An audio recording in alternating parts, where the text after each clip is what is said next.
You don't want to be every time, no.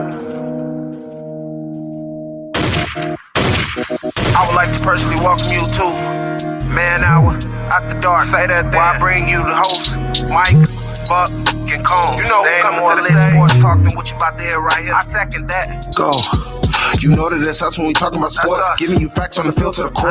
Tune in, we need the support. 1 hour too short, still listen some more. On all your stations, not dropping no music. Starts like Adidas, but Nike just do it. Down 4 in the 4th, we go for the win. Michael 2 seconds, we taking it in. Buck, Mike, and Cole. You know what's going on.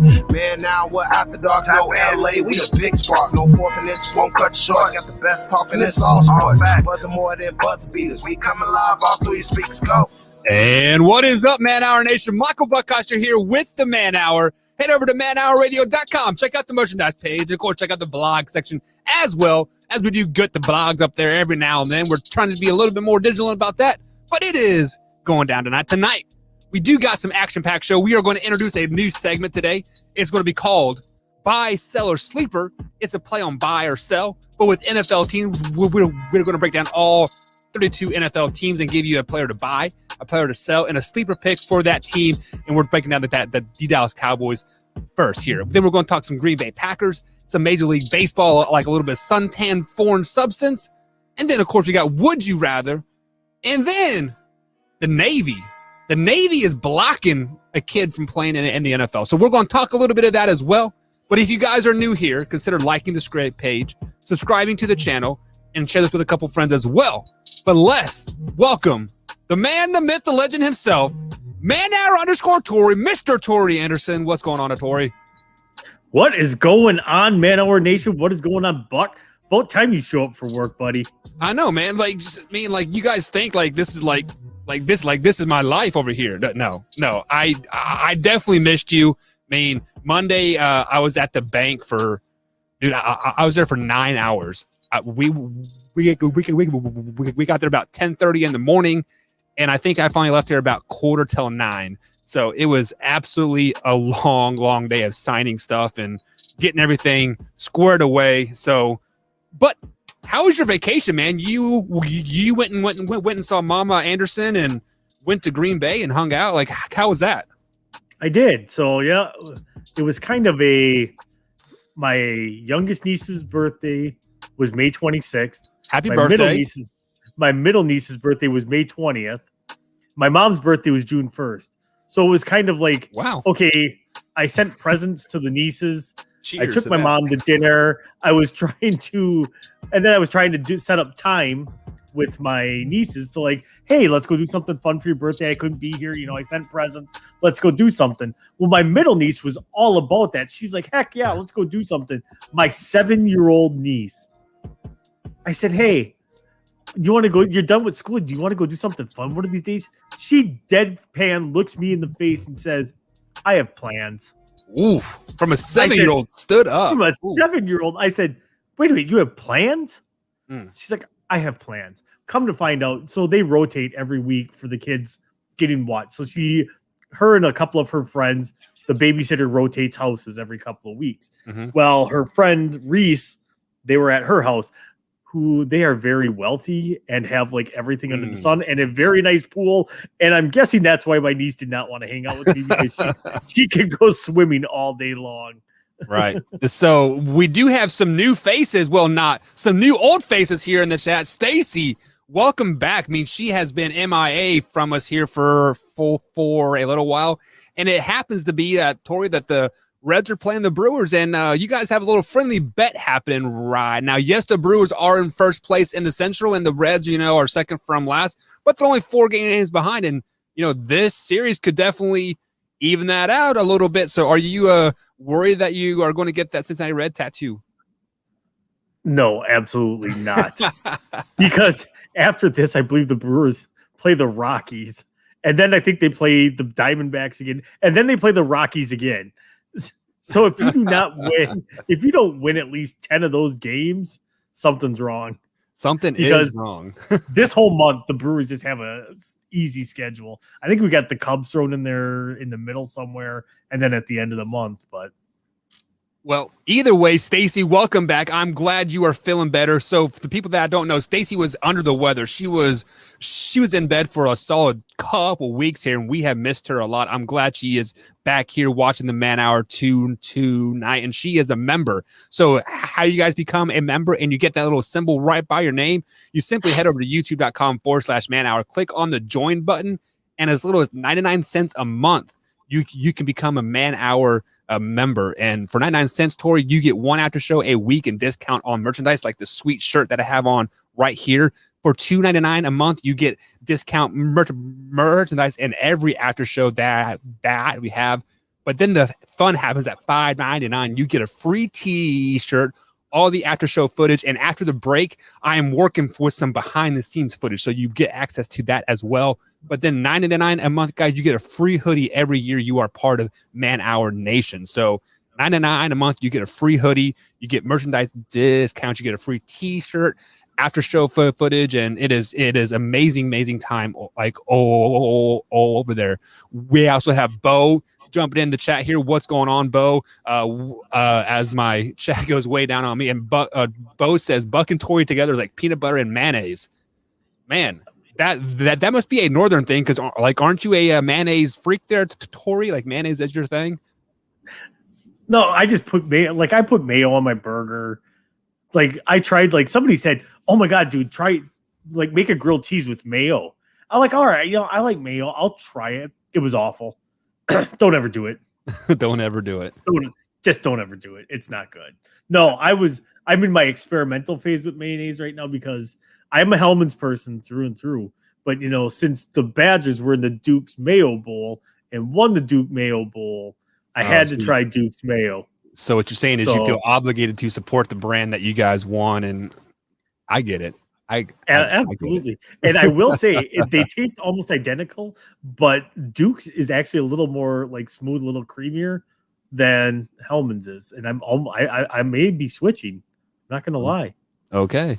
So we also got Drew popping in the chat here. He says, howdy, boys. Drew is also a member here on Man Hour Nation. What's up, Drew? I'm glad you are here tonight. Drew and Bo have been the most loyal people here on the Man Hour Nation, and it's been absolutely amazing. Stacy also says, sorry guys, I've been unpacking and trying to get settled. Stacy, there's no reason to be sorry whatsoever, because we are off next week from the 13th through the 20th because I am moving. I'm getting settled into my new house. Hopefully, it's my anniversary and we deserve a vacation. So there's no need to be sorry whatsoever, Alec, at all. And as Wyatt Williams says, Tori is getting a tat hashtag.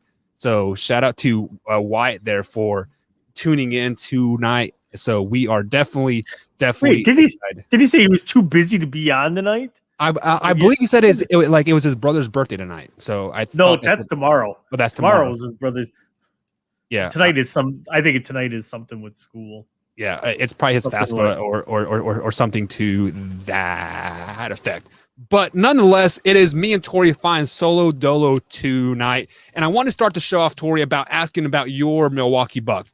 They won their first round series versus the Heat. I believe they swept them, right? Yeah. But last night, Tori, they got beat by 39 points by the Brooklyn Nets. Like, at one point, they were down by 49 points, Tori. They were down by 49 points in that game at one point. First things first, as a Bucks fan, are you starting to panic like, hey, we're going to get swept? Starting to panic? No, it's over. The series is over. It's done. They needed to steal one in Brooklyn, because I guarantee Brooklyn steals at least one in Milwaukee. If not, they just sweep us. For whatever reason, the Bucks have gone stone cold shooting. It has just been brick after brick after brick, and it's inexplicable because they were stroking everything against the Heat. They were on fire, right. And right now in this series, in the first two series, they can't hit nothing. But they're going away from their bread and butter. They're not really pounding the paint like they did against the Heat. They weren't going inside as much. And it seems like they are just sitting on the perimeter and just jacking threes the whole game. And when you're not hitting and your whole team's not hitting threes, it's not a good sign.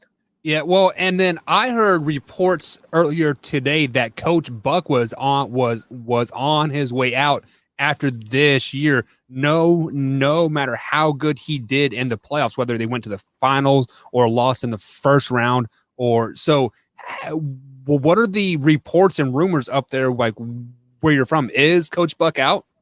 No, they had said that early in the year about Budenholzer's on the hot seat. He's not on the hot seat. Ownership has come out and said this is the dumbest thing I've read. Like the Budenholzer has done nothing but win since he's got here. You don't mess with something like that. The biggest problem they run into is the bench players and the role players that they have. You know, they got lucky the 1 year with Brooke Lopez. They brought Brooke in on basically a veteran minimum contract. Right. Dude lit it up and has not been the same player since that year. That hurt them a ton. There was decisions that were made. They had Christian Wood. Christian Wood is an amazing center for the Houston Rockets right now. He had his kind of breaking out party when he was with Detroit. They had a chance to keep him, and they kept him down in the G League for whatever reason, would never let him crack the rotation. I mean, it's a multitude of things because they are so pushed up against the cap that the things that they've done just haven't quite completely worked out. And same thing with this. Like they had Wesley Matthews last year. He bolted, went to the Lakers. How'd that work out, Wesley? Right. And then, they had faith in Dante DiVincenzo, and I did too. And he got hurt in the first round. That hurts a little bit. He's a really good defender. He's not there for his offense. I mean, but he can stroke it if he needs to. But they lost him in the first round. Bryn Forbes was absolutely incredible in the first round from 3-point land, and he's played like 7 minutes. Like I don't get it what they're doing with the rotation. I don't think Budenholzer's in jeopardy of losing his job. What it is, I think, is they need to figure out their rotations, and for whatever reason, he's going away from what his rotation was in the first round with the Heat. And I actually think that Heat team was probably more well-rounded than this Nets team. So let me ask you this question. I mean, right now they're down 2-0 and they lost by 39 points on Monday. And the Greek Freak is just not playing his game. I mean, he got dunked on by Blake Griffin last night pretty bad. Do they get swept in this series, or do they pull a game or two out at home and make it a series, like a 6-game series? No, I say at best it goes 5 games. They pull out one at home. They may win this next one at home just because A, they're home, B, the crowd's going to be amped up because they are down 2-0. That's going to get them energized, and then hopes and dreams get dashed in game 5 or in game 4, and in game 5 they just seal our fate. Yeah. All right. So, I mean, like, obviously, we are talking some NBA basketball here, but we are going to be talking some NFL football here for most of the show moving forward. But Tori, I'm going to ask you a question, and the people in the chat can answer this as well.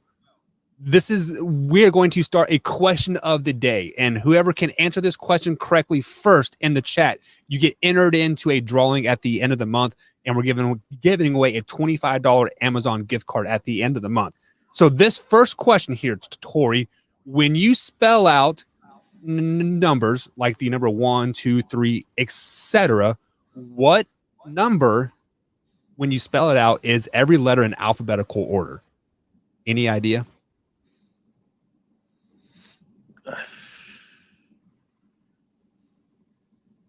No. I'm not. I feel like I'm being baited on this one for something. No, like it took me about 5 or 6 minutes to like basically go through every number. I was like, man, no, it's not 6, it's not 7, it's not 8. I just kept going and going and like going. So if you guys know the answer, let us know in the comments. And Tori, I'm going to give you the answer after the break here. Okay. Don't tease me. All right, guys. So we are going to take a quick little break. On the other side of the break, we got the newest segment, buy, sell, and sleeper pick here on the Man Hour. We'll be right back, guys, here after this short little break. What is your name? What? What is your name? Buck. Where did you get that shirt?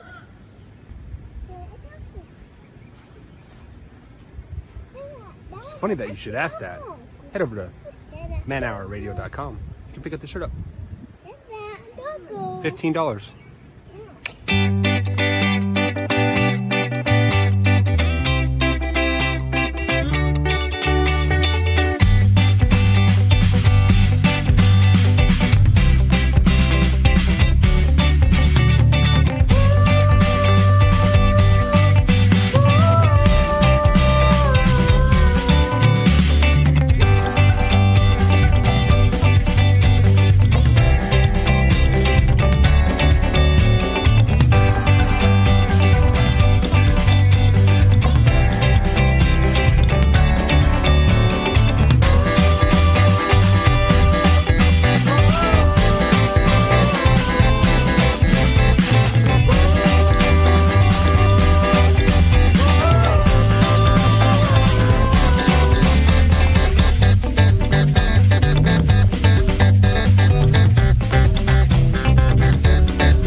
Man Hour Nation brought to you by Brooks Roofing and Siding. Contact them at 812-868-7663 or online at brooksroofingin.com.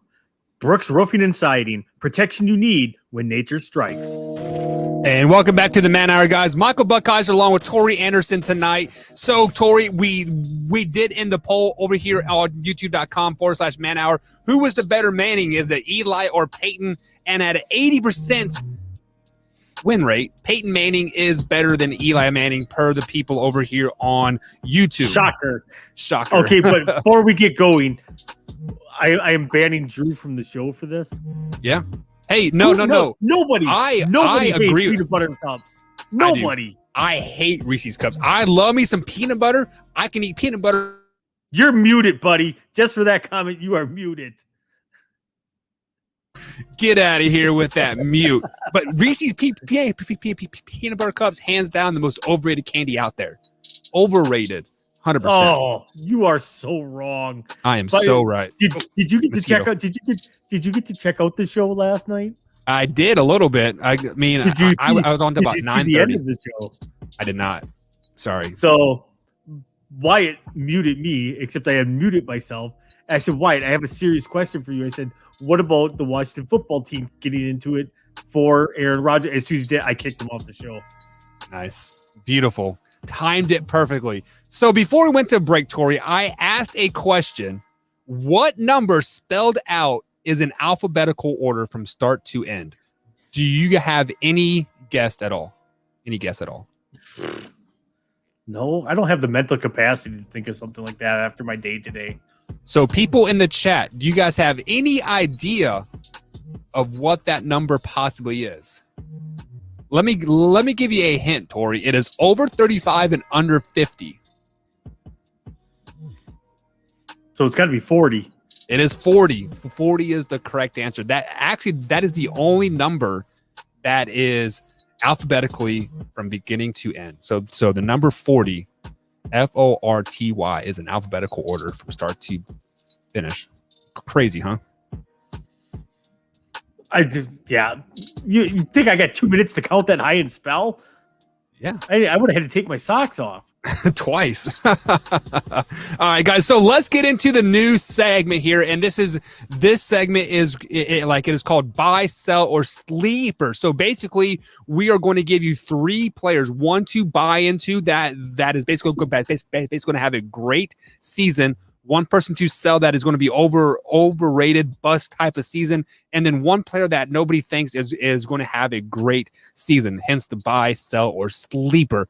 With that being said, the first team we are going to break down of the 32 is the Dallas Cowboys. You know, they are America's team. Dak Prescott is coming off of that brutal injury, and they just missed the playoffs last season. I think if they would have made the playoffs, they probably would have made it to the NFC Championship game. Just missed out on that division title. Just missed it. But with that being said, Tori, Dak Prescott is reportedly going to be full strength, full 100% at OTA starting tomorrow. So give me a player that you are going to buy from the Dallas Cowboys here in the 2021 NFL season. I'm buying Dak Prescott this year because A, he's probably going to be the comeback player of the year. Yeah. B, that wide receiving core is ridiculous. So, you know, you got Gallup, you've got Amari Cooper.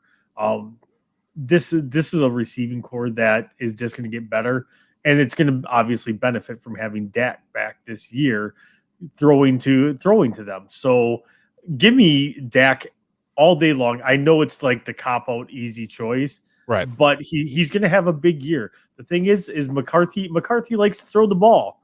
He's going to have plenty of opportunities to throw the ball this year. So I think Dak has a big year.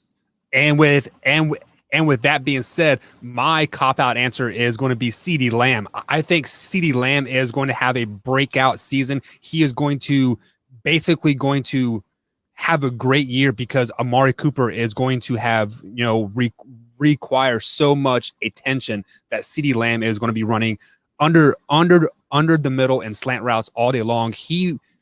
It would not surprise me if he averages 8 to 9 catches a game with a $130 like every game. I think he is going to have a big year, and he is going to be that make or break player for the Dallas Cowboys this season. Just because Dak Prescott is back, and there's going to be so much pressure on that passing game, he is going to excel a lot. You just defined what your sleeper should have been. My sleeper? Well, true. But I have a better sleeper for you. But before we get into sleeper, give me a player that you are not buying this year that like you just want to sell, get him off your team. You already know who I'm going to say on this, and you're going to completely disagree with me. Zeke's the most overrated running back in the league. And there again, like I just said, McCarthy throws the ball. He is a death knell when it comes to running backs. That is my biggest issue with Mike McCarthy running that team. Like I said, Dak's going to chuck it a ton. Zeke's receiving numbers are going to be up there, but his rushing numbers aren't, because at the first sign of trouble, McCarthy will abandon the run no matter what, and he will just start winging it. You know, if you watch him when he coached in Green Bay, his go-to play is it's 3rd and 2, let's chuck it 40 yards down the field. Right. And it's like you also had Aaron Rodgers doing that, and it only worked probably 50 to 60% of the time. That's not great play calling. If you have a running back of Zeke's caliber, he's probably going to be able to get you that 2 yards if you really need it. So I just think that's McCarthy's going to be the reason that Zeke is a complete bust this year. Yeah, and it's funny that you say that I was going to totally disagree with you, but I do have it wrote down right here on my paper right there. I have Zeke too. Like I am selling Zeke this year 100% just because I think that old line is not going to be as good as it once was, and Zeke needs that old, because he reminds me a lot of Le'Veon Bell. Like, you know, he kind of shifts around and kind of finds his hole. He very rarely runs straight north and south, right? He wants to kind of finesse him way through the hole, and like I think that is going to hurt him a lot this year. And he signed that big deal, so I feel he is the type of player that isn't going to quite work as hard. And when like push comes to shove, you're like, oh, I'm going to tap out a little bit early. So that's why I'm selling Zeke. And because there is another person that like I am putting a sleeper on, and I think that is the backup running back, and that is Tony Pollard. He is going into his second year.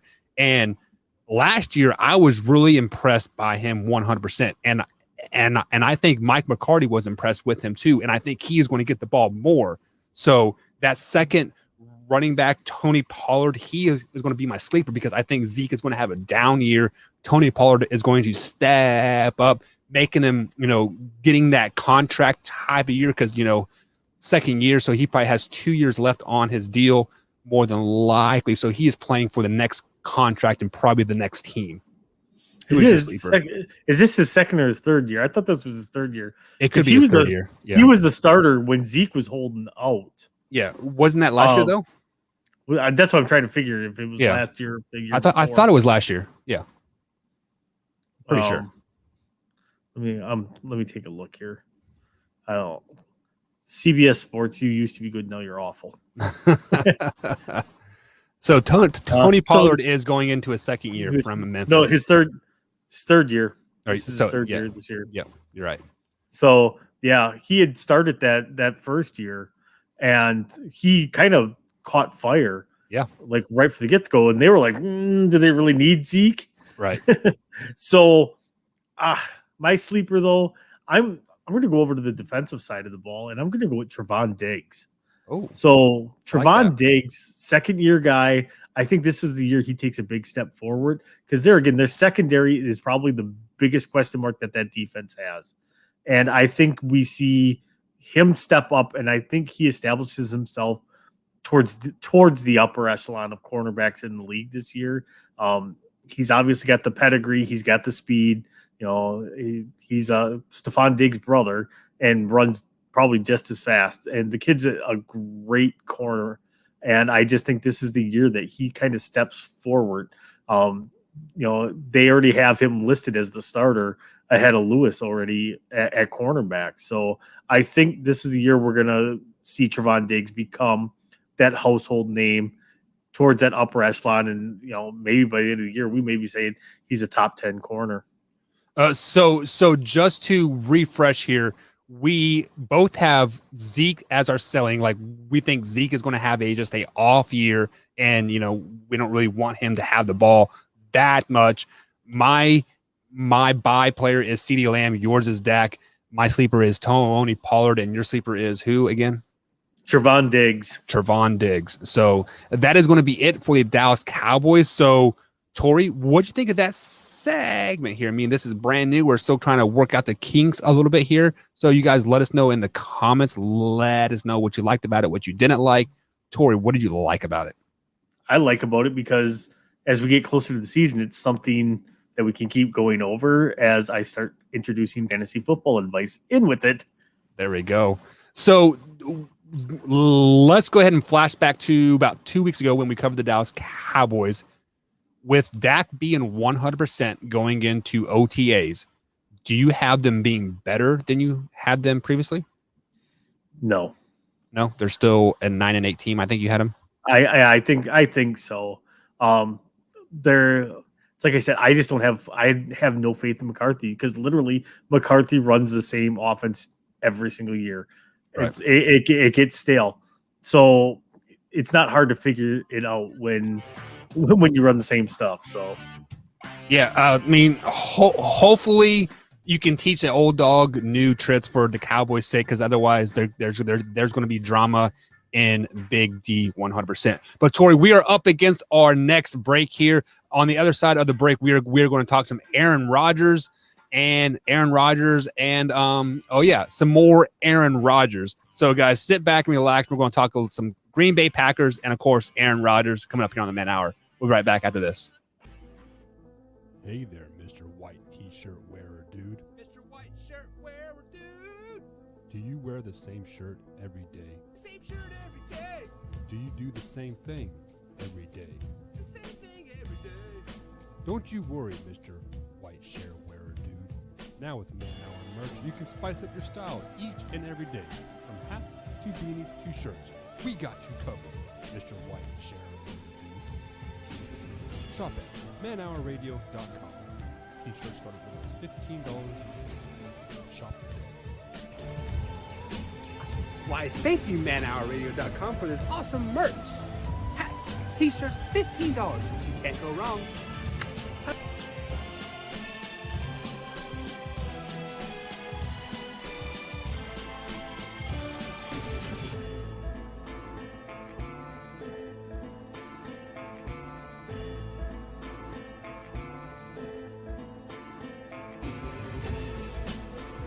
pretty obvious in that one. Dak's coming back off. You got Tom Brady, and did I mention 22 starters coming back?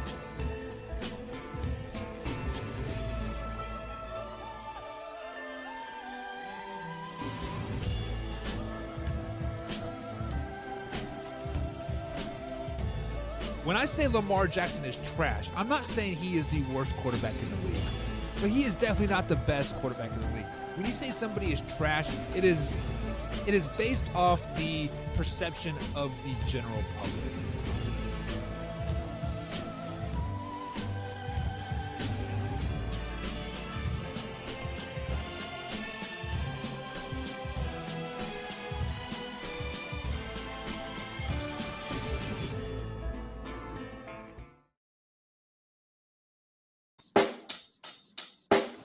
Check the mic and make sure it sound right, boys. And welcome back to the Man Hour, guys. Michael Buckeyes along with Tori Anderson tonight. You can find us on Twitter at manhour_Buck and, of course, manhour_Tori. But, Tori, before we get into some Aaron Rodgers talk, I have to give the people over in the chat a big shout-out tonight. You guys are blowing up the chat, and you guys were talking about mayonnaise and peanut butter there for a couple 10, 15 minutes or so. You were talking about Reese's peanut butter cups, and then, man, like it is absolutely amazing what you guys are talking about over there. Do you know the debate is real though? There are people that say the tree Reese's peanut butter cups are better. There are people that say the jack-o'-lantern ones are better, and what's the egg ones, the Reese's peanut butter egg ones are better. Like, they're made from the same stuff, folks. So Stacy did say like have you noticed that the eggs are better than the pumpkins or the trees?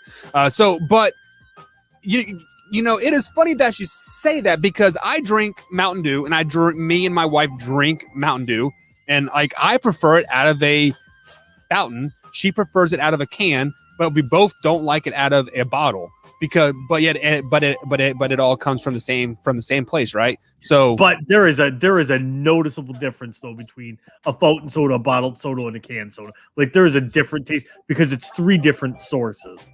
No, the bottle and can comes from the same place. Come on now. No, but if it sits in the can, it gets a different taste from the can. Just like beer. Beer tastes awful out of a can. It's much better out of it. It's much better out of the tap. If I am forced to drink a beer, cheers, I will have it out of a bottle. I don't know. I mean, I'm kind of indifferent. I like my Bud Light on my lips. It doesn't matter one way or the other. And Stacy comes out and says, "My name is Stacy. I'm a member of Man Hour Gambling Addiction." So she is gambling away over here on the YouTube page. She gambles 40, and she has won 85 points there. So congratulations to Stacy. And then Drew says, "My wife says I'm addicted to Man Hour and doesn't like it much." And then I said, invite your wife over to watch. And so does Stacy. So, I mean, we peer pressured Drew to come over to the YouTube page. So maybe we can peer pressure his wife somehow to come over to the YouTube page as well and join up here, right? Absolutely. I'm still waiting for somebody to beat my number. Oh yeah, that quadrillion before I fixed it. But guys, let's go ahead and get into some sports talk here. Obviously, Aaron Rodgers is going to be the topic here in the next 20 minutes or so.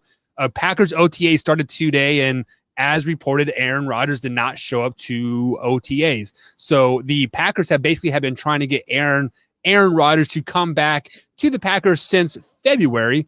It is now June, and he is still not on the team. However, the Packers plan to make a push for him after the OTAs are over. So, Tori, you are a Wisconsinite, you are a Packers fan, and you are part owner of the Packers too. You know, like that 0.006% or however much you own there.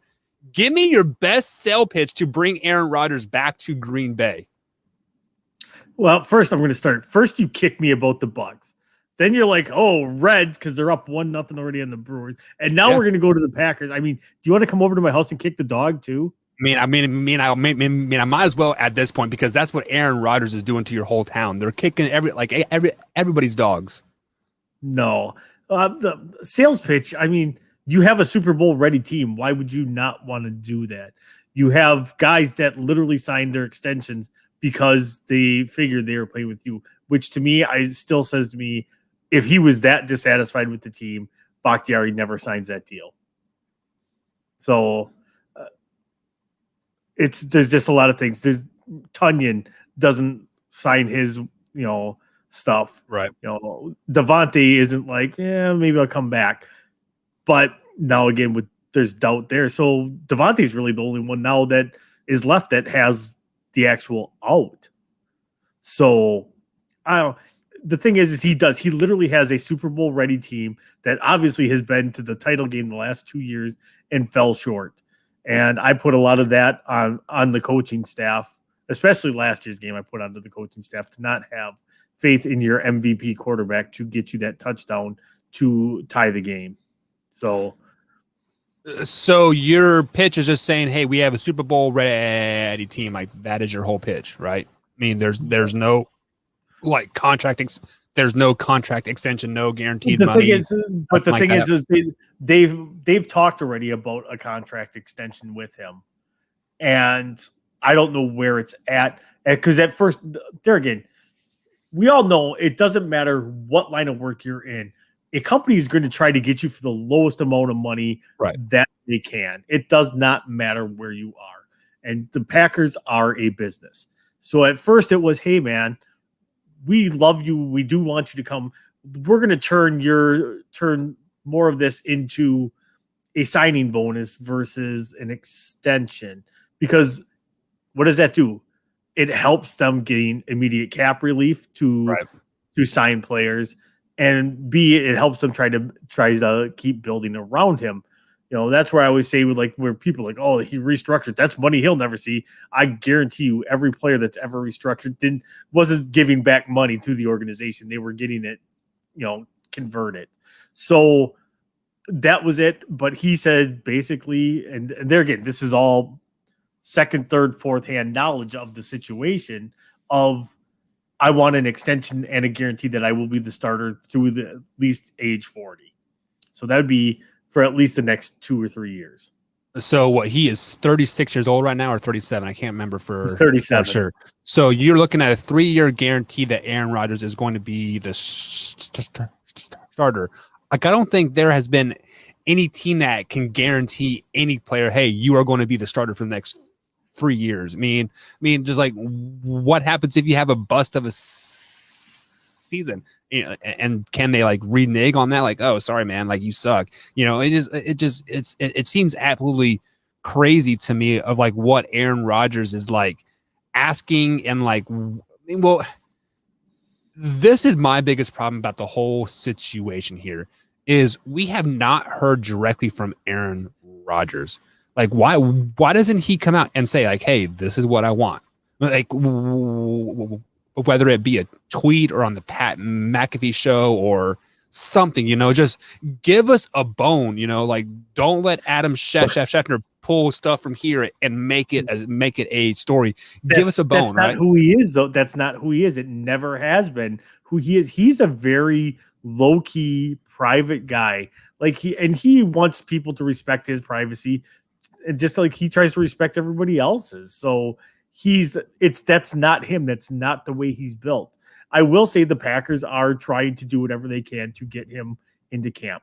So you guys, I don't know, because you guys probably don't subscribe to Packer News like I do, but the Packers made a low key good signing for the defense today. They signed Devondre Campbell from the Arizona Cardinals, who had a couple of years with the Falcons. The guy's not like a game changer, but he is far from terrible. He is a steady, consistent linebacker that plays the run well. He can drop back into coverage. I think in his like 4 or 5 years he's been in the league, he's got like 6 or 7 interceptions. Yeah. So he can backpedal into coverage. He's a guy that can play all over the linebacker side. Like when he was in Atlanta, he played outside, he played inside. Whatever they asked him to do, he did it well. So I think there again, it's part of it of we are trying to build a defense that can stop people at all times, so he doesn't have to go out and score 35 points or feel like he has to put the weight of the world on his shoulders every single game. Well, and if you think about this in hindsight, that was your guys' weakness last year, was that linebacking core stopping the run. Like once they passed that first line of defense there, your defensive linemen, the linebackers really couldn't stop the run to save their lives. So that's a low-key big signing.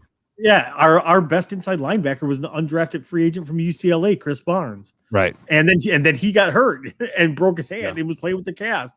Our second best inside linebacker was called Mal Martin, who was a 4th round or 5th round draft pick rookie out of Minnesota. So it was a very young inside linebacker core, and there's just not a lot of, but they're built for speed.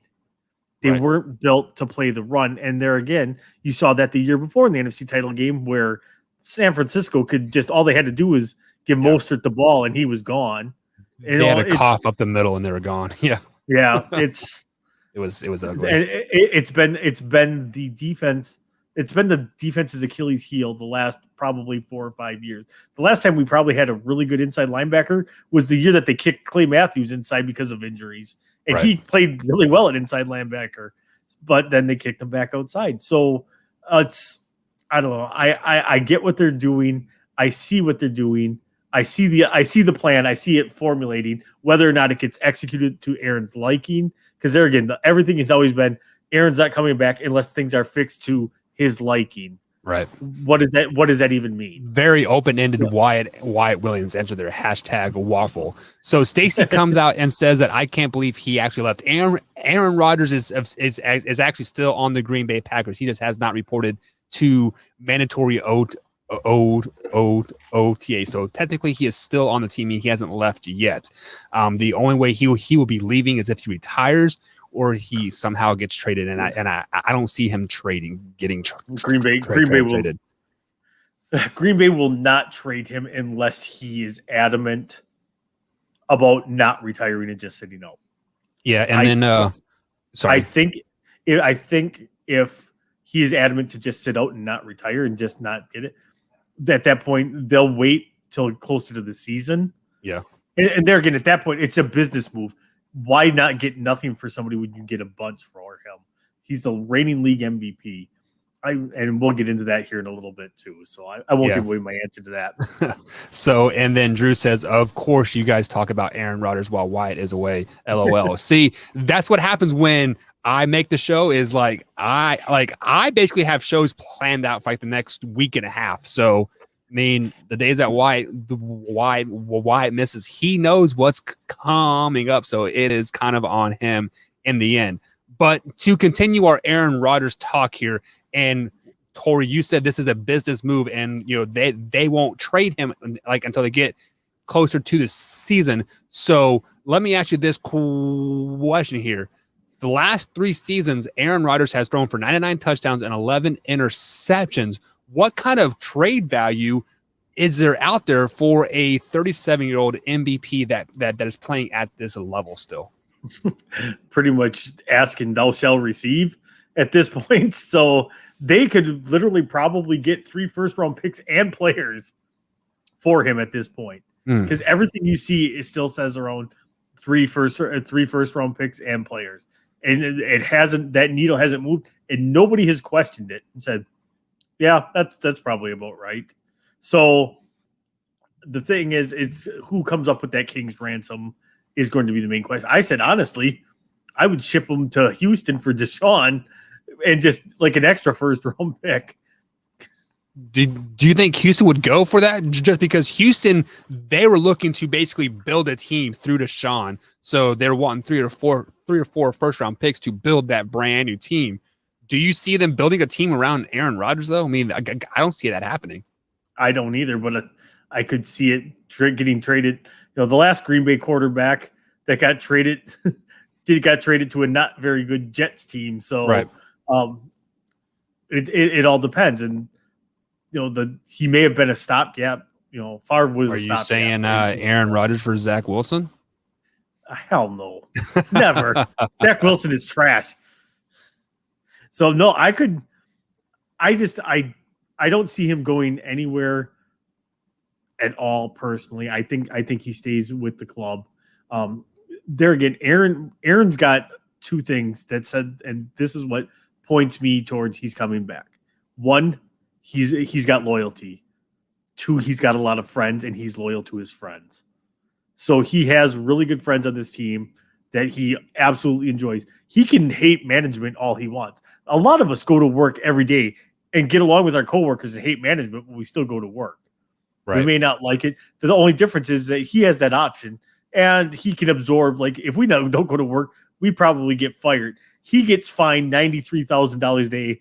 I think he can afford that. So, yeah. So you are saying that Aaron Rodgers is worth 3 first-round picks, or just or Deshaun Watson 3. and Aaron Rodgers heads up?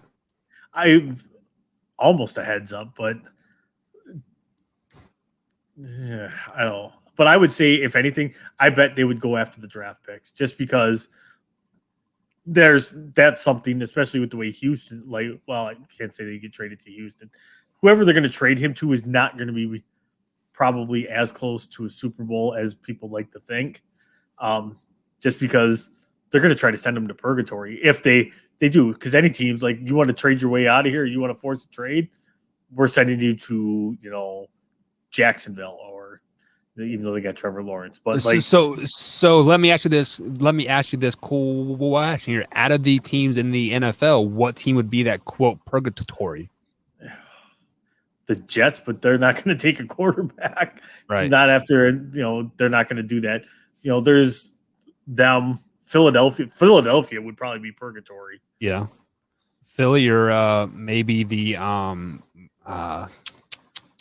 trying to think it here. Do you think he would be successful in Las Vegas? I do. You think so? I honestly do. They're a sneaky good team. As much as I agree with that. I don't really care for their wide receiver core. They're not bad. It's not like they're awful. They're a decent. They actually have a decent wide receiver core there. So Aaron elevates wide receivers. He can make a mediocre wide receiver look like a great wide receiver.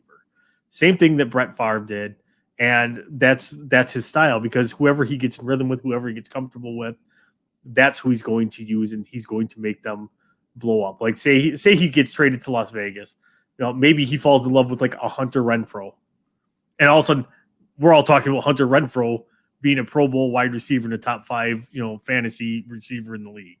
So he's got that ability to do that to the players around. He's one of those people that just makes everybody around him better, and a lot of that has to do with his work ethic, the way he does things. Alrighty. So you are saying that Aaron Rodgers is staying put in Green Bay, but let's just say he does go to purgatory, as you said there, to the Eagles or to the Jets or somewhere besides the NFC North. Obviously, the landscape in the NFC North is going to change here, Tori. So with Aaron Rodgers out of the picture, who becomes a front runner in the NFC North? It's still the Packers. Still the Packers, huh? Still the Packers. And we kind of touched on this and discussed it last night.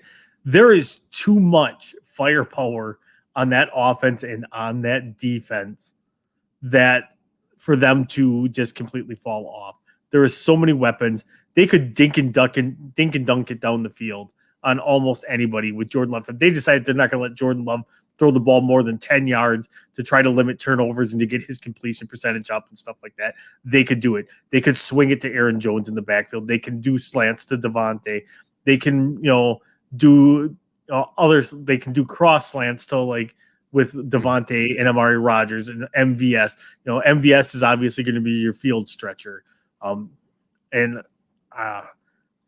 don't see it. That defense has elite players on all 3 levels now, and they are going to take another step forward this year. As much as we like to rag on the Packers defense and their lack in the NFC Championship game, they were still a top 10 defense last year. They were I think they were 7th in the league, I believe. And the problem is that they would have been top 5 because they disappeared for stretches in games. Right. And that was the downfall, and that's what happened in the NFC Championship game. They disappeared for basically 2 quarters of that game, and that's what cost them the game. So you are saying that the Green Bay Packers are still the front runner in the NFC North, even if they don't have Aaron Rodgers. Well, Tori, I'm here to break it to you that, the Green Bay Packers aren't even the front runner in the NFC North with Aaron Rodgers. The correct answer is still the Detroit Lions. Come on, man. The Detroit Lions are going to go 10-7 this season with Jared Goff at the helm. And quite frankly, I think the Green Bay Packers might be that overrated team in the NFC. Yes, they made it to 2 straight NFC championship games, but eventually they're going to digress because Aaron Rodgers is older. Devontae Adams won't be getting the ball as much.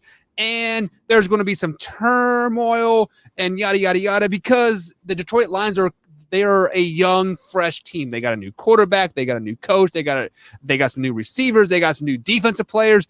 They got a line on the sideline, Tori. I mean, if Aaron Rodgers is not in the NFC North, the Detroit Lions are going to run that division for many, many years to come. As long as Jared Goff and Campbell are together, they're going to be like this, and they're going to run that North, and you and Brandon Combs' Bears are going to be at the cellar fighting with the Vikings for basically a 6-11 record year in and year out. How does that make you feel?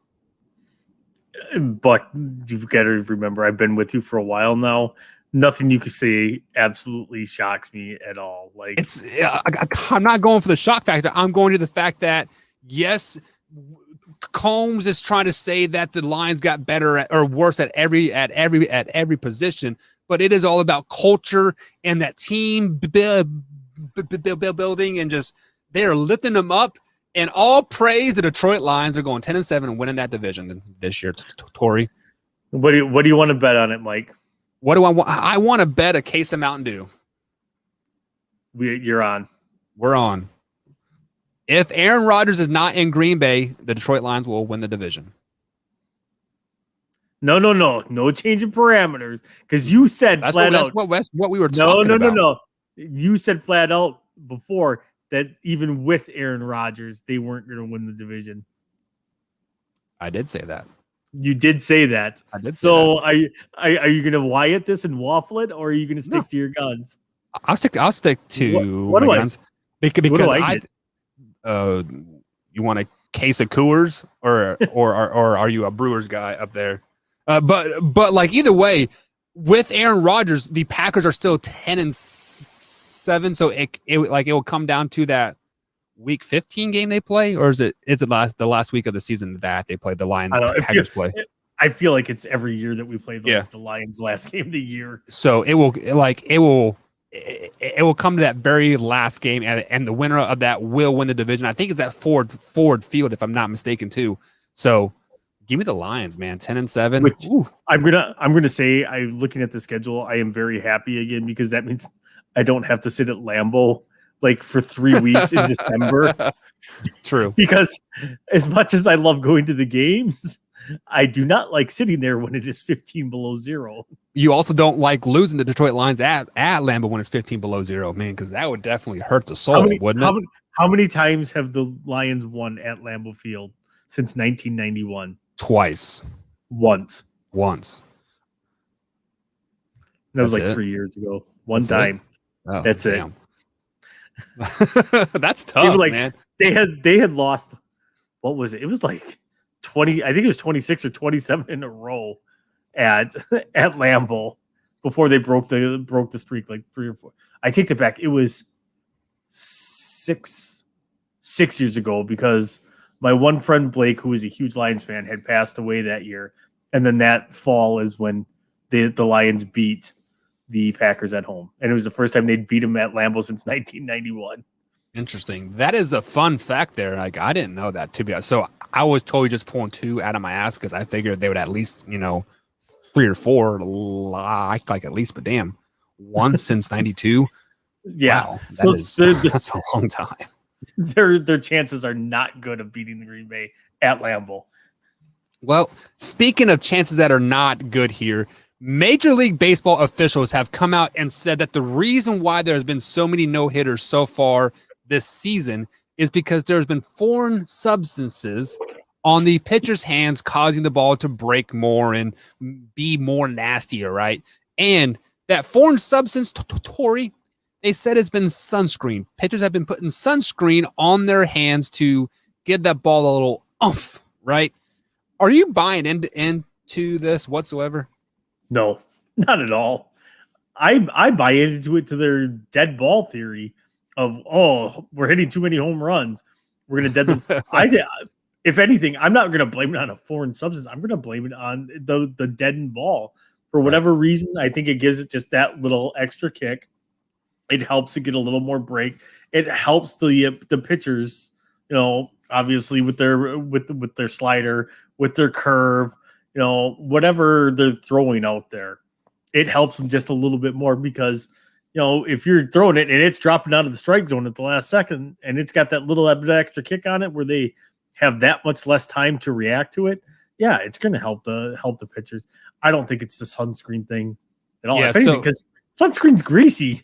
Wouldn't it make the ball greasier? Have you guys ever tried to throw a baseball with like you just put sunscreen? Like, how about this? Trying to hold your cell phone after you just put sunscreen on. Like, you can even hold your cell phone, let alone grip a baseball with 2 fingers and like a thumb up and try to throw it. Like, come on, get out of here with that crap. That is absolutely asinine. But to add to your point about the whole dead ball thing is when you have a ball that isn't traveling as far, when you miss a pitch right down the middle, a 86 mile an hour changeup, and you miss it and it goes right down the middle of the plate and a player cracks it and it's only going 280 feet, that helps you too. So, I would definitely buy into the dead ball more than sunscreen or, does pine tar, because who it was CC Sabathia or so that had the pine tar on his neck because he was so sweaty he couldn't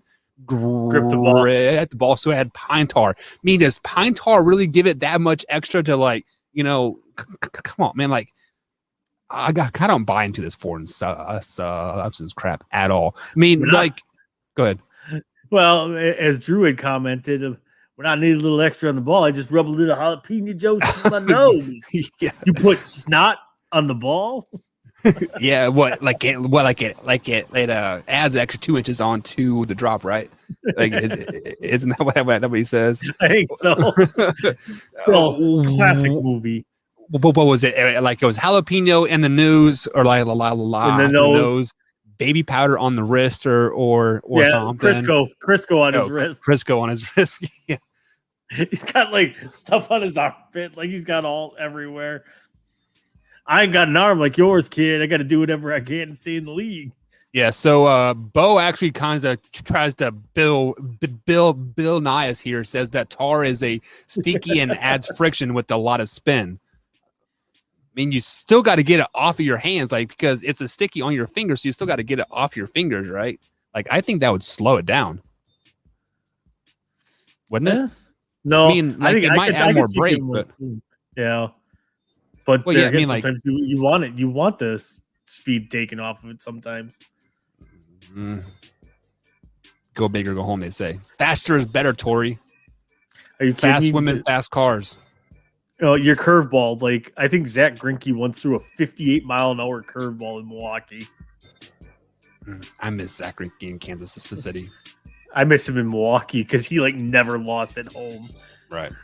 He lost at Kansas City a lot, but we'll go ahead and move past that. Guys, here on the other side of the break, we have Would You Rather, brought to you by Thrive Fantasy. You can head over to thrivefantasy.com. Check out their over-under bets over there. Use promo code MANHOUR. They'll match up to $50 on your first deposit. That is thrivefantasy.com. You can also download that on iOS and Android devices. Thrivefantasy.com. Promo code MANHOUR. We'll be right back, guys, here. Would You Rather coming up here on the top of the hour.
That'll bring us to the 2-minute warning.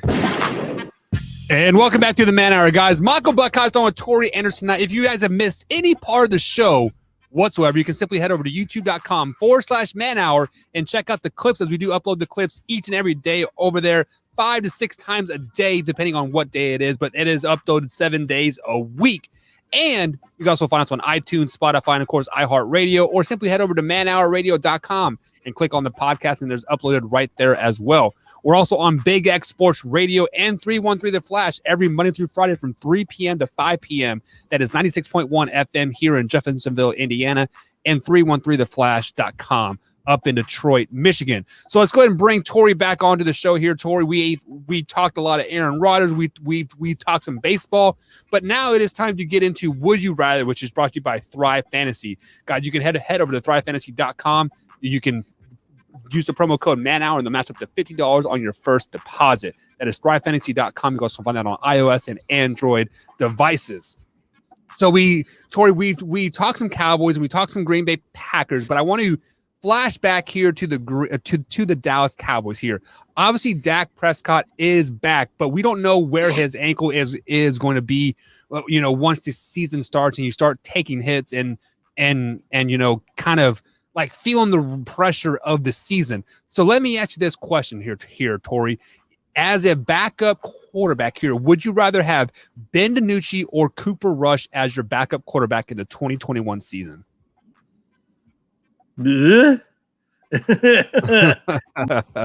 Neither. I would prefer to have a veteran back there a little bit, but if anything, give me was it Denardi? Ben DiNucci. DiNuccio. Welcome back, Cotter. Give me him because he started a couple of games last year, so I thought he looked good too. He had a little baptism by fire, so actually give me him just because he's got a little bit more experience. This is his second year. He'll be a little bit more comfortable back there if he is pressed into duty. So, I mean, it's just at that point, it's the seasoning and the experience that comes with it. Yeah, you got throttled last year, but it was kind of expected. So give me him all day long just because he's got a couple of games under his belt. Right. And I think Cooper Rush is going into his 4th or 5th year in the league. And this is his second stint with the Cowboys last year when old Sergeant Clapper got fired and went to the Giants. Cooper Rush also was over at the Giants, and then now he is back in Cowboys uniform. So technically this is his first year underneath Mike McCarthy's system, and this is his second year of Ben DiNucci. And Ben DiNucci has that stereotypical frame as a quarterback. I mean, he was a big man out there. He was like 6'5", 6'6". He was super thick, and he reminded me a lot of Cam Newton, like just like almost on those games that he played. So definitely give me Ben DiNucci as a backup quarterback because I could see him jumping on a team somewhere and kind of being like a Ryan Fitzpatrick, kind of like that journeyman backup that is going to be in the league for 16 years just because he has that big frame and can jump in and play. But I bet he can't have the magical beard. Probably not, because he's probably only like 16 still, and when you're 16 instead of 17, like you still have the spotty. I've been trying to grow this out for like 7 months, and it just goes to like 1 inch and just stops. Wow, that's what she said. He said, so pleased with that. I said me. Moving on to the next Would You Rather. We've been talking a lot of Green Bay Packers, and the Green Bay Packers teammates have saying that they have Aaron Rodgers back 100% on this standoff. So let me ask you this question. You are a teammate of Aaron Rodgers right now. Would you rather have him on this standout, or would you rather have him just trade and then move on? I'd rather have him just sit out. Just sit out and maybe come back in 2022, or like, what are your thoughts on that? Sit out and retire. Sit out. Just because I get it. Like I said, the Packers like to run things as a business. Everybody wants to see Favre retire as a Packer. We thought it was going to happen because he actually retired. But if you talk to him, if you watch this thing, he was like, I basically felt like the Packers were forcing me to retire. So I felt like that's what I needed to do in that moment, which I can kind of see. So I would like to see it happen that he stays in a Packer uniform and just retires it. But the fact of the matter is, most quarterbacks that are franchise quarterbacks move on to a different team at the end of their career if they feel they can still play. Almost all the greats have done it. So you are saying that you, as a teammate of Aaron Rodgers right now, you would rather have him sit out the season and then retire, so you weren't getting anything in return from this franchise quarterback, this arguably top 2, top 3 quarterback of like all time. You wouldn't rather have anything in return for him? Yeah, because if they have his back and he's truly mad at management, why let them make anything off of you? Because that hurts you in the end. Does it? Does it though? Yes, it does, because if you aren't bringing anybody to help the team after we lose our franchise quarterback that's been there for 16, 17 seasons, and now we have a rookie that obviously management and coaching doesn't have faith in him. Otherwise, they would be open to trading Aaron Rodgers. So that tells me that you don't have faith in Jordan Love. Saying that we need this guy. I would trade him and get some picks out of him. The Packers have already come out. Gutekunst actually came out and even said that Jordan has made a lot of positive steps, but he has a long way to go in his development. Right. Those are words as a second-year quarterback you do not want to hear, because that means you are not, in layman's terms, that means you're not being trusted to take over the team yet. They're like, you're not there yet. So you were telling me with Aaron Rodgers right now, you are a Super Bowl caliber team, and you don't want anything in return if you are a player for Aaron Rodgers. If you're talking about as his friends, like as his teammate, yeah. If you truly support what he's doing, then you're gonna be like, no, screw it, sit. I would say get out of here. Give me some draft picks, because in the end, you are hurting me. You are hurting my money. You are taking food out of my mouth by you being here. I respectfully disagree. You respect hashtag waffle. With all due respect. Just because you say all due respect doesn't mean you can say whatever you want. All right. And Bo says he is heading out. Have a great night, Bo. We will see you next time here on the Man Hour, man. Thank you for joining in as always. And I will be taking over that first place on the gambling here in a little bit. So you got to come back tomorrow and gamble some more. So, Tori, your Bucks and the Nuggets were both blown out by 30 plus points the last. Again, you just want to come kick the dog? I just want to keep kicking that dog. The Brewers did take the lead though. Yeah, they'll blow it in the 9th like they always do. But would you rather get blown out by 40 or lose on a last second shot? Blown out by 40. At least at that point, there's no hope left. Yeah. That last second shot. That's why, like, my heart bleeds every year for the NCAA tournament for these teams that get shocked by 1 point. Especially if they're like the Cinderella team or stuff like that. Right. Them kids have played their hearts out. They have left it all on the floor, and they're up by 2 with 1.3 seconds. They chuck the ball. The guy turns around, heaves a 3. Bam, boom! You just lost by 1. Like, it's. I would rather get blown out personally, because at that point, I don't want the hope. I don't want hope at that point. Yeah, I mean, I've been going back and forth on this a lot, because usually if you're getting blown out by 40, you are basically on the bench, and let's say this is your last game in like a March Madness type of style. You are your senior year, right? And you don't have any way of. You don't really have any possibility of going to the NBA or playing extra. Like, you are just in there, just like watching your career end, and just take away.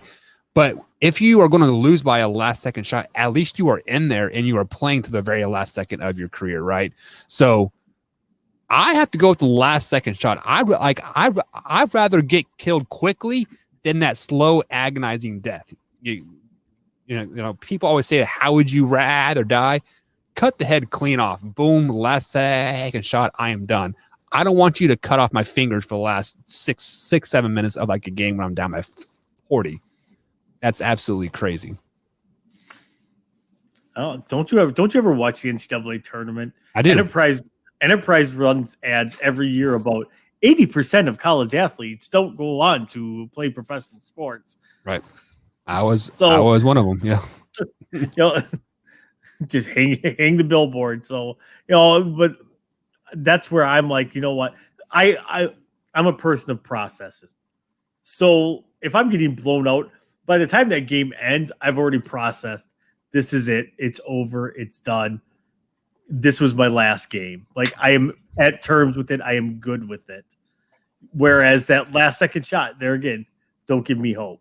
Just don't give me hope. Just shoot me dead and let me lay there.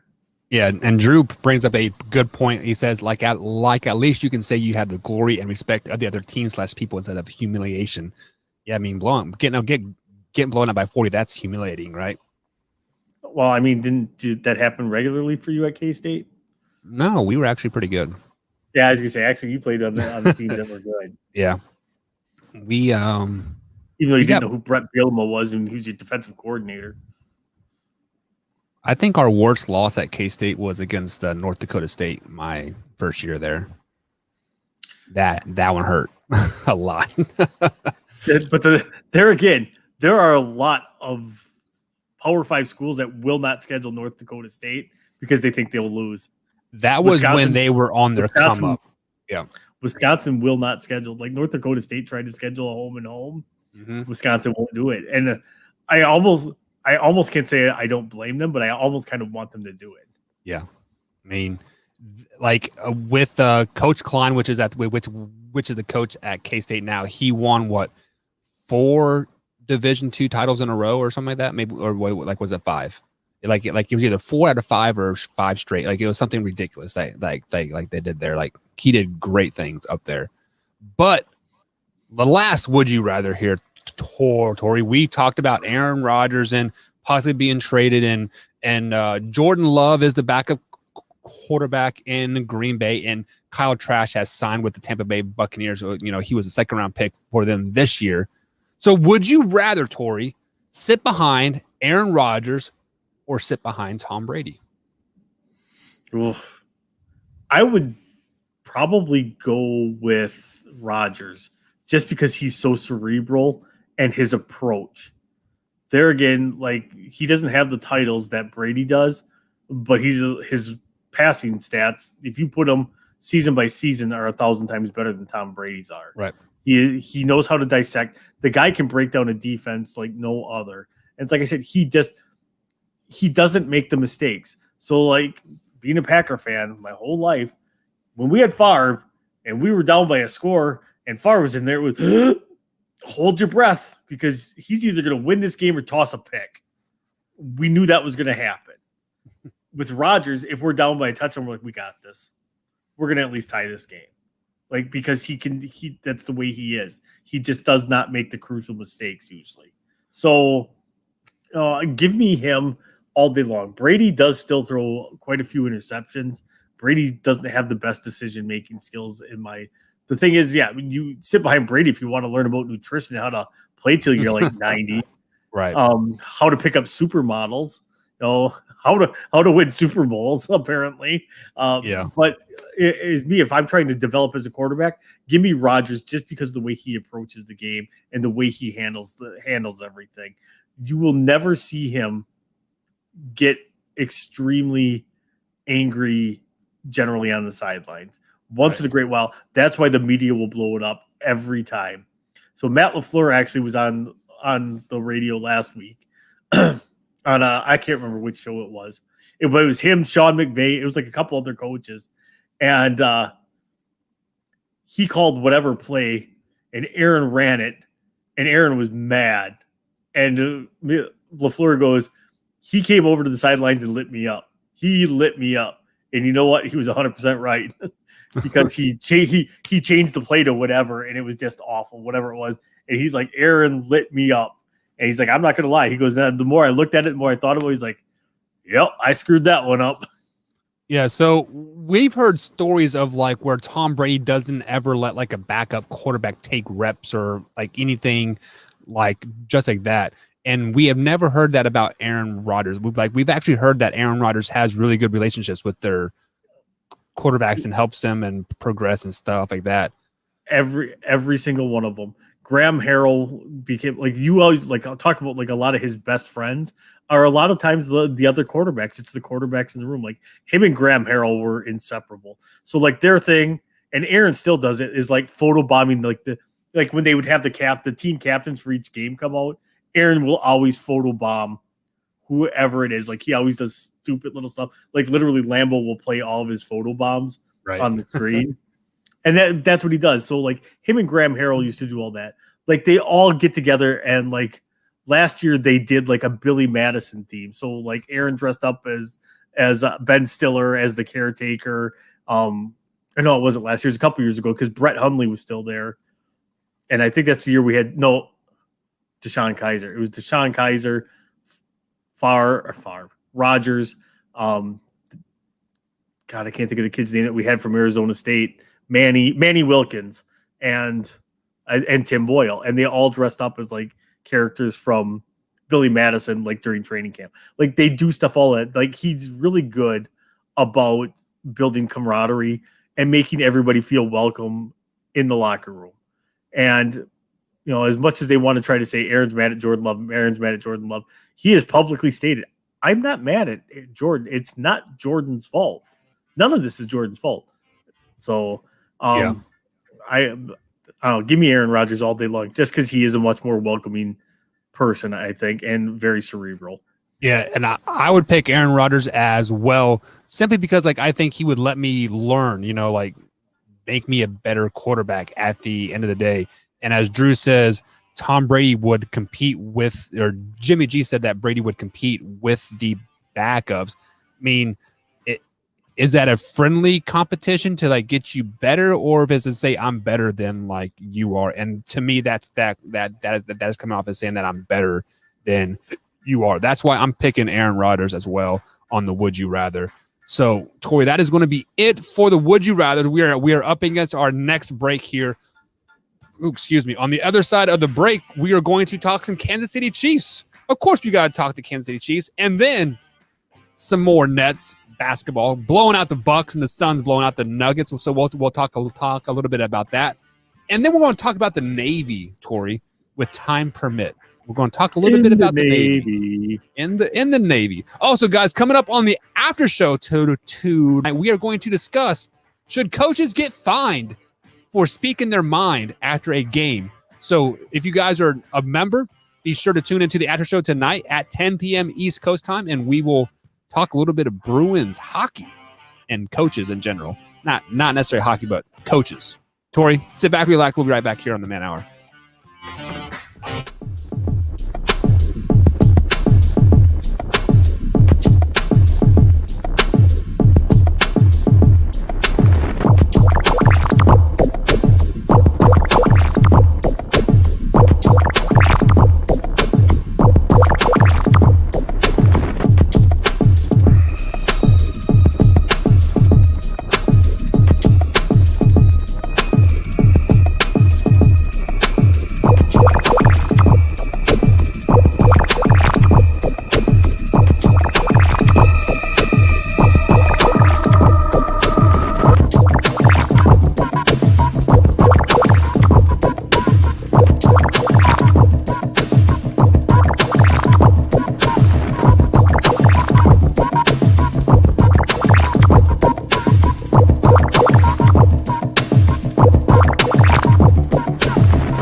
Nation brought to you by Brooks Roofing and Siding. Contact them at 812-868-7663 or online at brooksroofingin.com. Brooks Roofing and Siding, protection you need when nature strikes.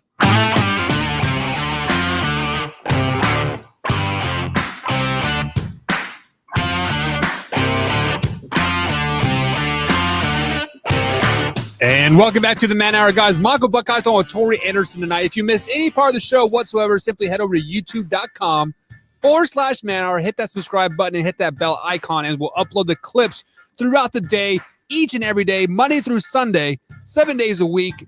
So we want to watch a certain part of the show, Tori. You search for the title, then bada bing, bada boom, you hit the play button, and you don't talk bad about Cincinnati fans, Tennessee fans, or Ravens fans, because they will say that you hate you and you make love to your sister in the comments. So if you guys are Titans fans, welcome. I mean, Bengals the Washington fans loved me. Yeah, I mean, 13-4 is a pretty bold statement, but we'll see what happens here. So, I mean, I hope for the best. I mean, honestly, I hope the Tennessee guys come back. Like, we got Julio, Super Bowl. Yeah, 7-10. Congratulations. like the meme I sent. Hey man, remember when you guys lost the Super Bowl? Yeah, you want to come over to us and lose the divisional round? Yeah, absolutely love it. So we are going to talk some AFC football now.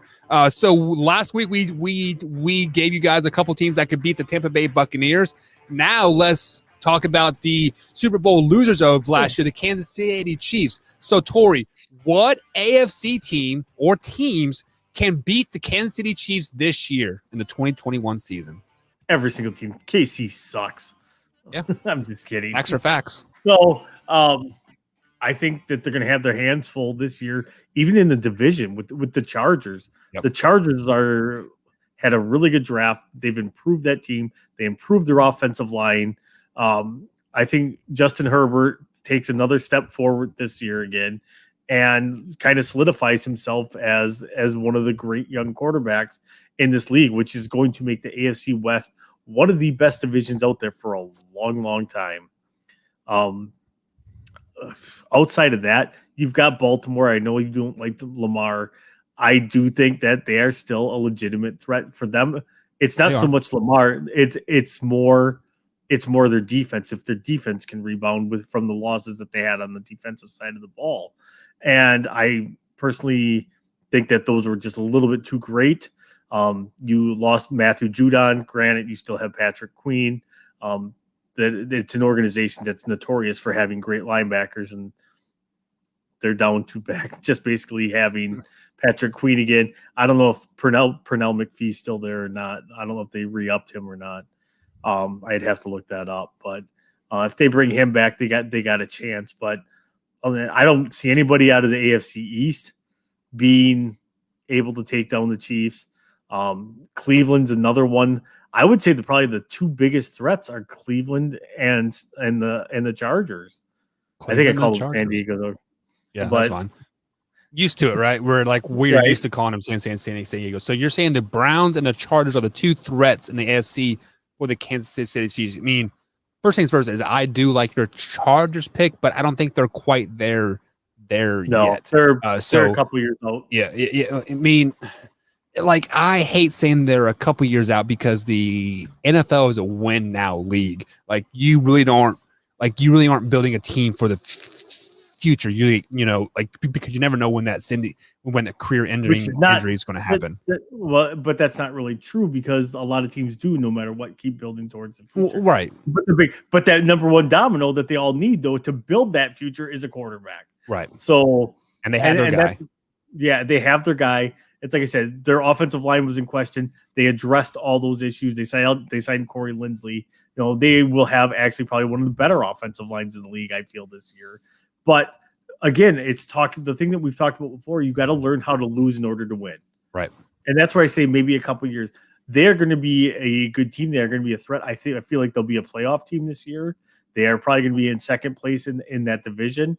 But I believe that they run into the Chiefs then in the playoffs again. And they probably lose that game because I do believe I have the Chiefs beating them both games this year. I And can't remember off the top of my head, but I do have them splitting actually. So if you want to go regular season, like I had the Chiefs losing 5 times, and once was to the Broncos, once was to the Chargers. I had them losing to the Ravens and the Bills, and I can't remember who the other team was losing to off the top of my head. But I'm looking more towards playoff bound teams. And on the surface here, many people are going to say the Buffalo Bills. I saw there were a couple chats here that say the Buffalo Bills. And then Drew also says the Browns are going to be out for blood.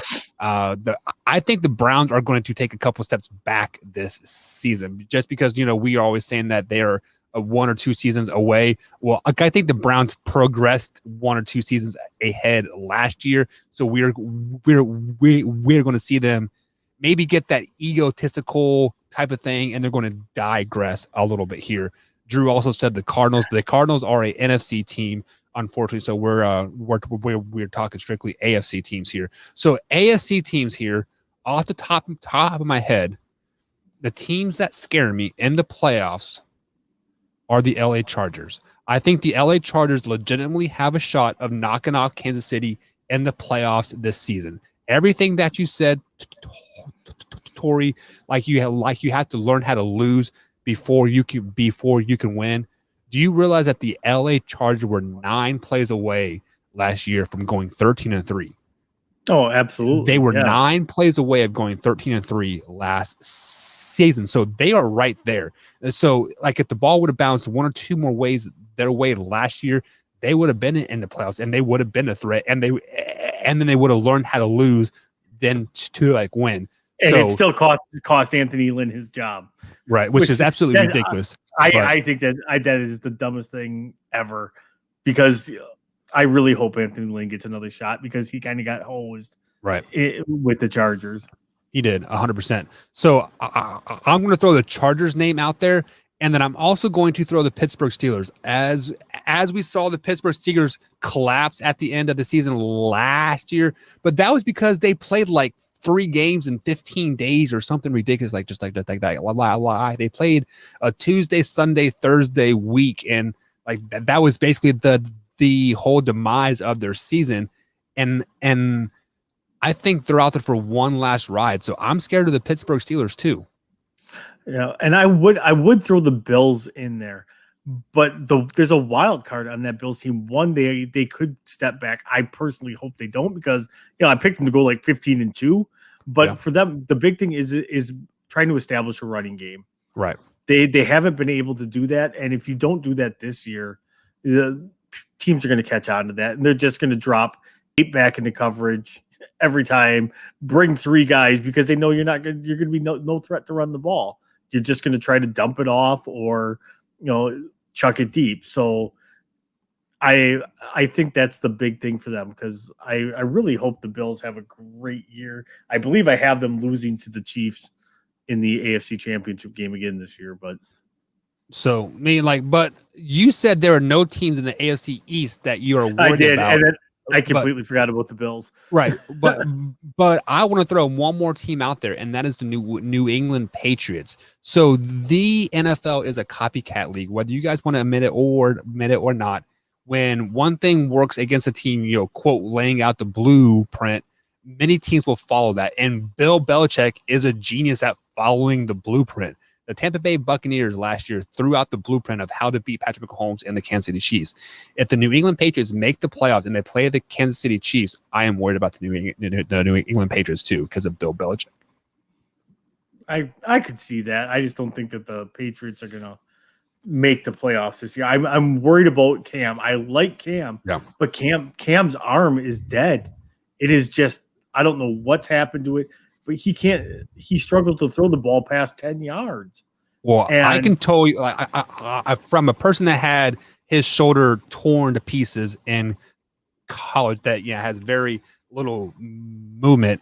It just, so sometimes it takes a while for it to heal. I mean, mine's been 10, 15 years and it still hurts, so like maybe he just has that lingering effect, That's the only thing I mean, because I've torn both of mine up had surgery on the right one, nothing on the left one yet. But it's, I don't know. Like you could just see it when he came back off the COVID list last year. There was nothing in that arm.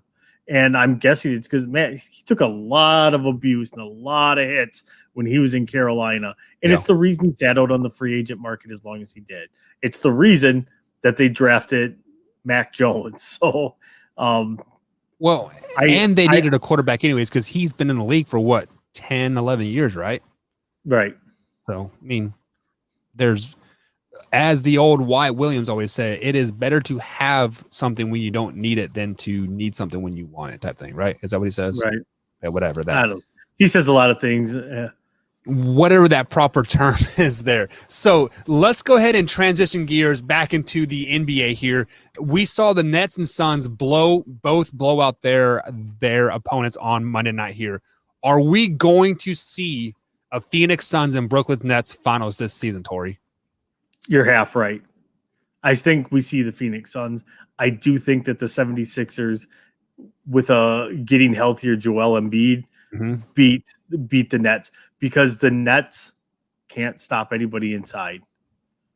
You know, Blake Griffin is an offensive center. He's not a defensive center. Right. So DeAndre Jordan has all but fallen out of their rotation, it feels like, in Brooklyn. He's literally the only type of defensive threat they would have inside. They are so weak and so soft inside, it's not even funny.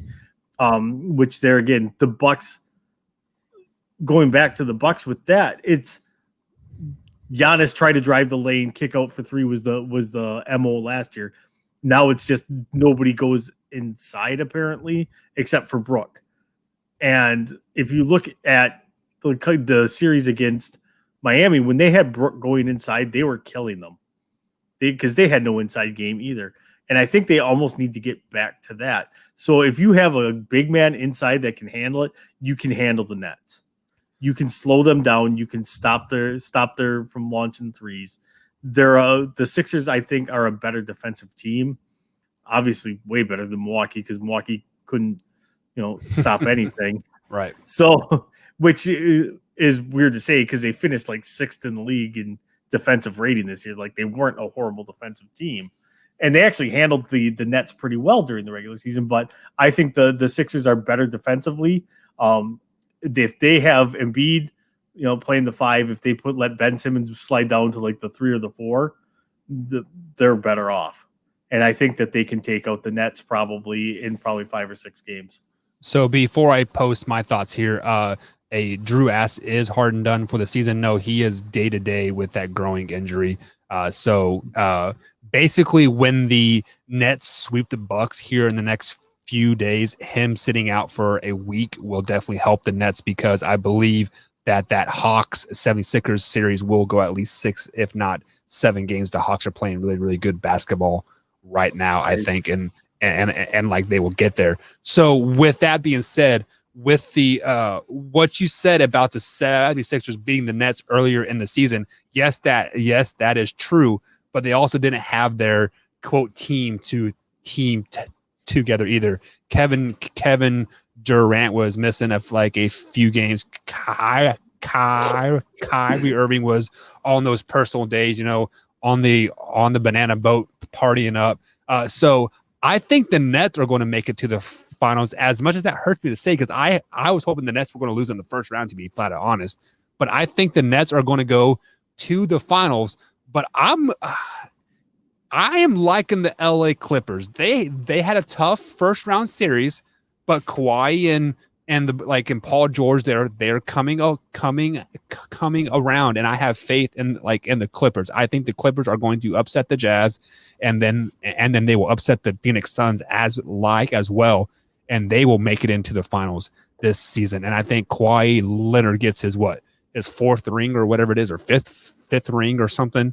I think it'd be his 4th because he got 2 with. I think he got 2 with San Antonio, 1 with Toronto. Yeah. So, but but either way, there'll be once Kawhi wins his 4th ring this year when they beat the Nets, we are going to have a new GOAT conversation. I think Kawhi is quietly becoming the face of this NBA, over Luka, over the Greek freak, over LeBron James even. I mean, I think Kawhi is a beast among men right now, and it's definitely showing. No. All I got to say about that, no. Just because, honestly, the thing I think holds the Clippers back is Paul George. Yeah. Paul George, to me, is one of the most overrated NBA players that there is. I Really? like his game. I do. I like his game, but to me, he doesn't scream superstar. No, he doesn't. He screams second or third piece. Yeah, absolutely. Yeah, but 100%. everything that they try to do, they tried to build him up to be this mega superstar with alongside Kawhi Leonard. Like that's not him, and to expect those kinds of things out of him are ridiculous.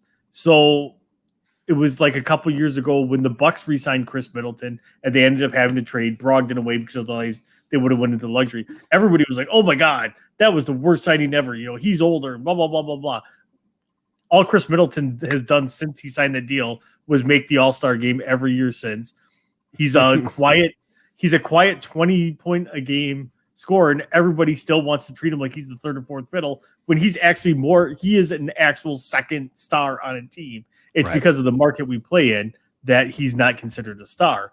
Whereas I think he's probably better than Paul George. I will have to concur with that. I mean, now that you said that, looking at it, and I pulled up the stats head to head here, Middleton is pretty good, man. I'm not going to lie. I mean, you definitely... Middleton was a throw-in player from Detroit when we traded Brandon Jennings to Detroit. Yeah. Wow. That is... Let me collect my thoughts here. Okay. It's ridiculous. Yeah. The Bucks definitely got the good end of that trade. Yeah, they did 100%. So speaking of not getting good, Enzo, Cameron Kenley, he was drafted in this year's draft by the Bucks. He is a cornerback, but he is from the Naval Academy. He put in a request to delay his U.S. Navy commission in order to play in the NFL, for his career. But the Navy has denied this request, this delay. So basically what this means is he cannot play in the NFL, and he has to report to the Naval Academy once he graduates school. So he obviously is going to appeal this, and it is looking like he might win the appeal. But are you okay with the Navy saying, no, you have to fulfill your 3-year agreement before you can go play in the NFL? I'm really torn on this because this isn't something they didn't know before they went there. This is part of the commitment of going to, West Point or going to the Naval Academy, the Air Force Academy, and what's the Marine Corps? Oh wait, they don't have one. So it's part of the deal, and them telling them or denying them and telling them that no, you have to do this is nothing new. It happens all the time. About the only one that's a little more lenient on it about deferring it is the Air Force Academy. They've been pretty good to their athletes about deferring it, but a lot of times West Point will not let the guys go. Way back in the day, there was a quarterback the Packers drafted named Ronnie McAdoo who went to West Point, played for Army, and he had to wait 3 years because they wouldn't sign his waiver either to go play in the NFL. He had to wait 3 years before he could come. He had to go fill out his term, go through all of his stuff, and then once he got out, then he was allowed to come to Green Bay to compete. And he was our third string quarterback, I think, for like 2 or 3 years. Never really amounted to nothing, but so it's nothing new. They do it a lot. Yeah, so I am kind of torn on this as like as well, because when you do go to a armed forces school, Army, Navy, Air Force, etc., right? It is kind of a given that you are going to go pursue a military career, because I believe once you graduate one of those armed forces schools, you are almost like a captain, right? Like you are. Yeah, you're pretty high up. You're commissioned officer. No, you would still start off as a second lieutenant. I'm speaking just strictly Army wise. You still start off, but you're considered. You would be considered more of a fast track, right? So you might be a second lieutenant for like a year. You're going to get bumped to first lieutenant. You might be a first lieutenant, so you'll be an XO somewhere for like 2 years. It's pretty much expected by that end of that third year, you are going to be a captain. Yeah. So, But like either way, I mean, so they have invested in you to lead their armed forces. But when you go there and you play sports and you are good at it, why not let this person pursue a different career? I mean, yes, I know you invested 4 years into this person to get them to where they need to be to lead our armed forces into battle and intelligence and like all that stuff. But if you are not going to allow these people to pursue their dream that they worked hard for the last 12 13 years of their lives, why even have sports? Why have the Army Navy football game on national TV? You can still have your team and you can do some type of intramural thing, but why have it on this broad, the Air Force football team has been pretty damn good the last 5 or 6 years. Like they've been in the top 25 for at least the last four years, if I'm not mistaken. Why have these teams that are going to be so good and where players start getting seen and they want to go to the NFL or the NBA or Major League Baseball, etc.? Why have those sports if you aren't going to allow these players to play? Recruiting, my friend. It's about building that brand. So it is. They use that stuff as a recruiting tool. Is look, come here. Like our football team, like just like any other university, they're going to use that to draw people in. Because what are you supposed to be when you're in the military? Physically fit. So yes, they want athletes. They want people that are going to train. You know why? Because athletes like that have discipline. They have training, stuff like that. That is all the things that they want in their leaders. So that's why they have these sports programs. And how often do you see players coming out of Army or Navy? You see it a little bit more out of the Air Force Academy. I would say you see quite a few players come out of the Air Force Academy that go pro, but you just don't see it a ton from the Army and the Navy teams.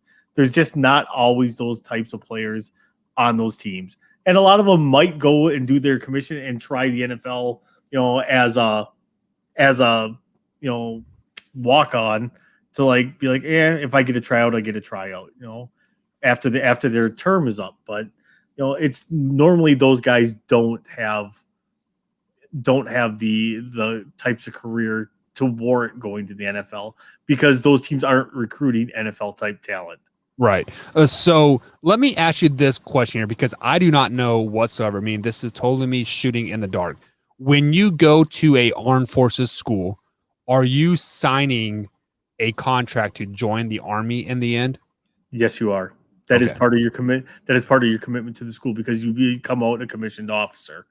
So, so you are in theory signing up for 7 years to be in the Army.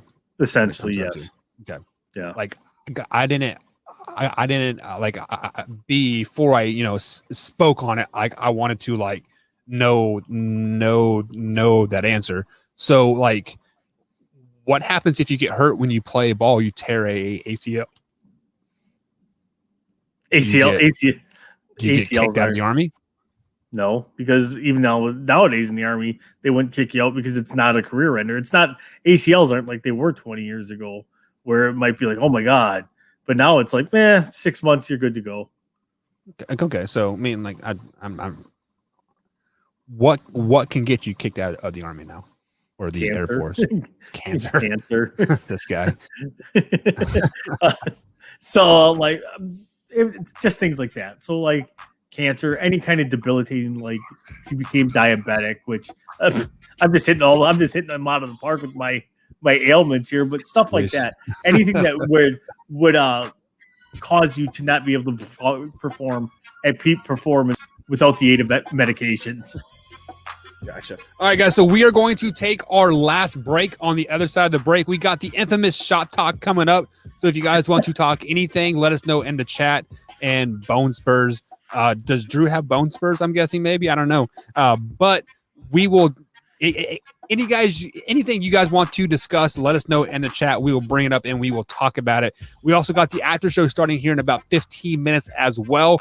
Bruins hockey coach was fined $25,000 for his comments post game. So we'll be talking about that here on the After Hours show. How do you become an After Hours member?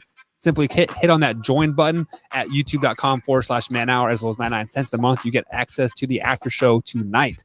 So join. We'll be right back, guys, here on the Man Hour. Stay tuned. Where's the button? There it is.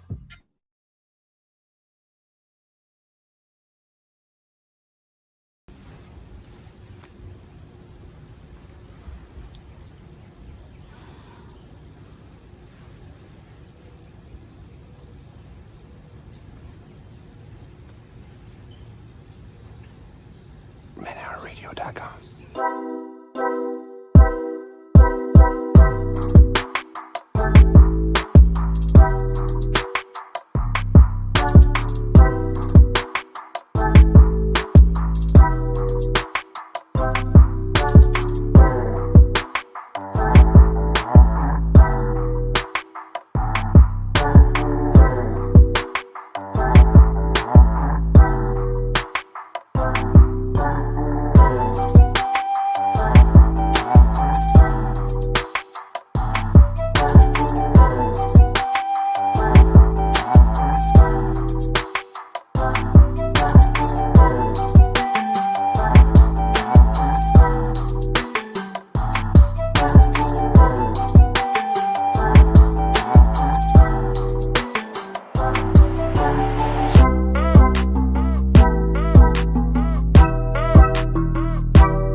And welcome back to the Man Hour, guys. Michael Buckhouse along with Tori Anderson tonight. You can find us both on Twitter at manhour_buck and manhour_Tori. Tori's most active on the Twitter. I have recently been slipping a little bit because I've been super busy with, real life and work and moving and packing and all that other stuff. But Tori, excuses. Exactly. Excuses are like assholes, and everybody's got one, and they all stink, right? Hey, that's how we got our show. Let's leave that alone. That's exactly how we got our show. I bent over and took it. No, I'm totally kidding. But guys, we've talked some Green Bay Packers. We've talked some Dallas Cowboys. We sprinkled in a little bit of NBA here, and of course, we talked Kansas City Chiefs. And Drew says, "Shop talk, my coach's comment, please." So let me scroll back up and see if I can find it here. But he was talking about the Knicks coach Thibodeau being named coach of the. Oh, here it is. Drew says, let me push the record button here. Drew says, "Do you agree with Knicks coach getting coach of the year, or should have been Monty Williams should have got it?" So Thibodeau was the coach of the year, even though the Knicks of course, this is the regular season coach of the year. This isn't the postseason.